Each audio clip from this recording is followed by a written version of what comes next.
How to conquer Instagram's algorithm in 2024. You prefer maybe a 5-second reel doesn't mean your audience doesn't want like what I call a meat and potatoes post where you're actually going a little bit further into your topic. You want it to come easy. You want to get on social media and you want to make money without being social. And it's just not possible anymore. The algorithm's going to, one, see that you are connecting with them consistently, and two, it's going to start to group you with those topics, similar niches, those similar accounts. So it really does help, tenfold in the long run.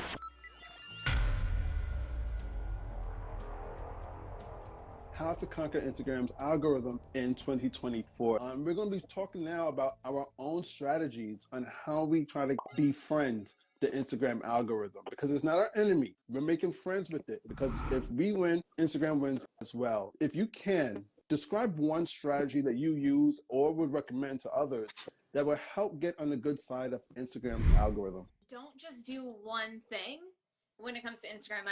I know a lot of people get hung up on like only sharing 5-second reels or only sharing reels or only sharing posts, like static image posts. Don't just do one thing, because your audience all has mixed taste and mixed likes. So that means that just because you prefer maybe a 5-second reel doesn't mean your audience doesn't want like what I call a meat and potatoes post where you're actually going a little bit further into your topic and doing a face to camera and doing a 90-second reel or just under discussing a topic. You need to differentiate yourself by spreading yourself and doing all the different formats of content. So don't be scared of trying something new, and also don't be scared to step outside of your own comfort zone to try different types of content, formats, links, all of it. Because the more you experiment, the more you're going to hit people on their different journeys with you. I like to call it customer journey, but if you're not necessarily thinking I want to sell something, just think about the journey with you. And if you're only doing one thing, people are going to get really, really bored of that and move on to somebody else in your industry that isn't just doing one thing that's really boring. They're going to find those people that mix it up. You said it's not customer journey. If I could replace it, I would say community member journey, because not every person that's a member of your community is technically a customer, but they're still along with you for that journey. They might just be an ambassador. They might just be somebody that wants to grab as much information from you. But I think that's really key, to experiment. And that's something that even Adam Mosseri, the head of Instagram, says all the time.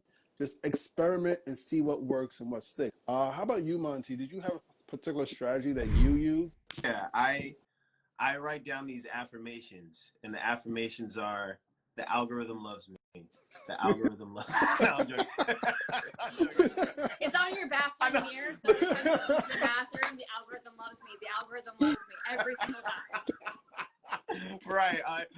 Let me stop joking around, because somebody's watching this live and they got a pen and paper. They're like, the algorithm loves me. I'm about to go viral tomorrow with this affirmation. Oh man! All right, jokes aside. Hey, we're composed. All right. On a serious note, I think where Instagram is at, the era that we're in, based off like content consumer behavior and the algorithm. I think if you really want to get on the algorithm's side, or befriend the algorithm, you really got to focus in on making real connections, like take a real interest in your community. Like something that I stopped doing that I'm doing more now is like actually taking time to have conversations in the DMs, like asking people like, hey, how long have you been in my community? What made you follow me? What do you need from me that would help you with your journey wherever you're at on Instagram right now? Like just asking simple questions and, being more intentional about letting people know that I see their content. So I'm not just commenting. Sometimes I'll share the post that I see with the person who posted it, so they get it in the DMs, and then I give them some feedback, and now we can spark a conversation, and based on whatever that piece of content is that I'm responding to. But I think just community, right? People don't want to do the work. Like that's just the honest truth. Like there's people on here, and I don't know who I'm talking to, but I know I'm talking to somebody. Like, you just don't want to do the work, right? You want it to come easy. You want to get on social media and you want to make money without being social. And it's just not possible anymore. If you really want to separate yourself from everyone else, go and really make genuine connections, find out about your community. You know, obviously you can use sticker polls and things of that nature, but when you put up a sticker poll asking your audience about, you know, a preference or a question, when they answer, don't just leave it at that. Go take a screenshot of the people that replied and then go in the DMs and message a few of them and say, hey, I saw your response to my sticker poll. Why do you think that? Or how can I help you with that? Or, you know, what do you think could be better than this? Whatever the topic is, like, go a layer deeper. I think that's what 2024 is about with Instagram. It's about going a layer deeper. So mine is kind of similar to Monty and Brittany as well, kind of combined here. But ultimately, I really focused on, for myself and for my students, helping them find the people that they want to go deeper with and have those connections with, and giving that smaller group of people your all, instead of, you know, the old ways of reach out to 20 new accounts today and respond to like every single comment. If somebody just leaves like an emoji comment, I'm sorry, but my energy is not going to be there to respond. I'm going to respond to the longer comment first. And it's because I want to have the conversation. It's not that I don't love all of the engagement, but it's like, who do you want to give that energy to? And who can you continue to build that relationship with?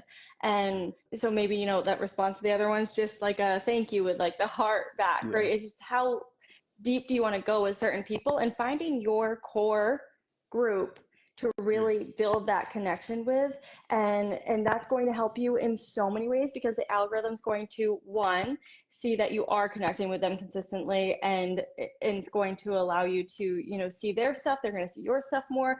And two, it's going to start to group you with those topics, those similar niches, those similar accounts. So it really does help, you know, tenfold in the long run. But it's the deeper you go with a smaller group is so much more beneficial right now, and as I think it should be on social media, than going and spamming a bunch of accounts, right? It's more about who do you thoroughly enjoy seeing their content and connecting with, and doing that more consistently than finding, you know, 20 new accounts every single day. And on top of that, it is, you know, who's in your community, and maybe you don't follow them because you're not interested necessarily in their niche, but they're interested in yours.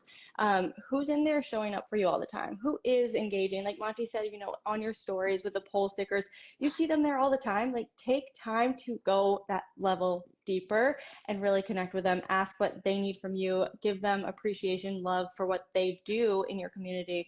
And I know that sounds like, okay, I just wanted that quick fix, right? Like, that's not what I wanted to hear about how to beat that algorithm. But in reality, it's not about beating it. It's about befriending it and seeing people as people, not just followers. Well stated. I like that. That's a good way for me to follow up with what I'm going to say is related to what Monty stated. And this is one, I'm going to share 3 ways that I do this, is definitely going deeper, taking the communication deeper than just the surface level of the emojis like Megan expressed. I think the DMs is a great way. They always say you slide into the DMs, not just to make sales, but to make connections as well. I've made a lot of great friends just by asking simple questions in the DMs. There are 3 ways that I generally would do this. At least now, my strategy has changed over the time. So I want to share these strategies with those that are watching very quickly. For those that are my followers, or people that I follow, I should say, I try to stay in contact with them as often as I can, whether it's once a week, once every 2 or 3 weeks. And I send out regular DMs, whether it's to continue the conversations we've had maybe the last week. I might have found a post about something we were talking about, and I'll share that post to them, and it goes directly to their DMs. I try to keep that communication alive because I am generally interested in that individual, their content, and just keeping that relationship burning. So that's something that I do with the people that I follow. Now, I have more people that follow me than I follow them.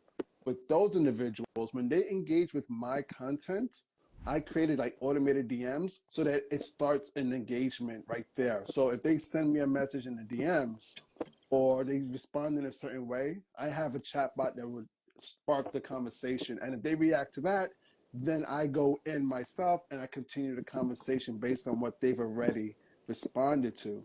And then I have the warm DM, which is, it's probably somebody I don't follow, and maybe they've just simply engaged with my content before, but they're not following me just yet. I'll go on their page and literally check out as much of their content as I can. I try to leave engagement, whether it's a like or comment. So I actually go to their IG stories and I send comments more related to their IG stories because they're a little bit more actually akin to respond there than in the comments because it might be public. But when you take it one-on-one and you make it private, they might be a little bit more easier to respond to. So those are the 3 ways that I generally do it, and it always leads to pretty much being back in the DMs. Yeah, I definitely agree with that. I think that what you said about, responding to stories, like that's also what makes you stand out and it shows that next level of interest, that real connection. And if you have a lot of notifications that pop up, like you may not see all of the comments, even though the cool Yeah. feature of being able to filter. I love that feature on your notifications where you can filter, comment notifications, likes, etc.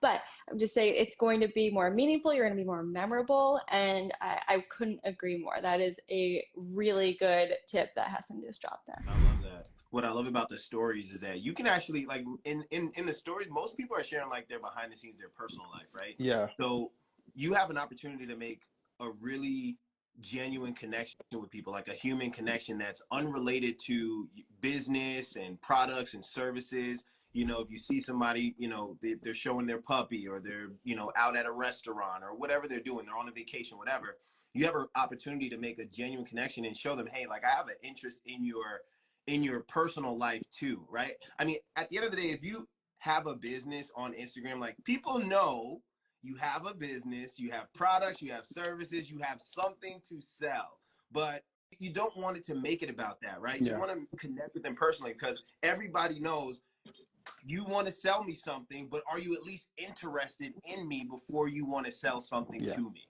right? That's it. That's the chip on everybody's shoulder. It's like, yeah, I can just hand out my money to anybody because everybody's selling something, but like nobody's taking an interest. Like, and it's like little things. We talked about this, last time, like little things like replying back to somebody and saying their name. It takes 2 seconds to go to somebody's profile, see what their name is. Like their name is Bob. Okay. I'm going to go back to that comment. I'm going to say, hey, Bob, I agree with you because X, Y, Z, and then follow up with a question. Hey, Lisa, thanks for that comment. You know what I think? Bah, bah, bah, bah, bah. Follow up with a question. Like little things like that are what's going to separate you from everyone else, right? Just taking the time to pay attention. Like, when in doubt, ask somebody a question about themselves because people love to talk about themselves all the time, and that's just another way where they actually feel like you're listening. Ask them a question, and then when you respond, make sure you take part of what they said to you and put that into your response. That goes with you're talking about selling something or you're talking personal life. Those 2 things will really help you make a deeper connection with somebody. Well said. And I hope that you guys are able to grab all the information that we just shared in regards to this main topic of conquering IG's algorithm in 2024. But I do hope that you guys got a lot of value from everything we just shared in regards to our tips on how we do it ourselves with the IG algorithm and even what an IG algorithm is and its purposes. So like I always say at the end of these type of conversations, please take that information and step your gram up. I'd love to share more about the Social Roundtable with you. If you have a moment, check out the playlist that's on the screen. It's featuring more episodes from the Social Roundtable all about Instagram growth, the latest new features, and strategic ways to build on your engagement, and so much more. You're not going to miss it, so make sure you check it out, and I'll see you there.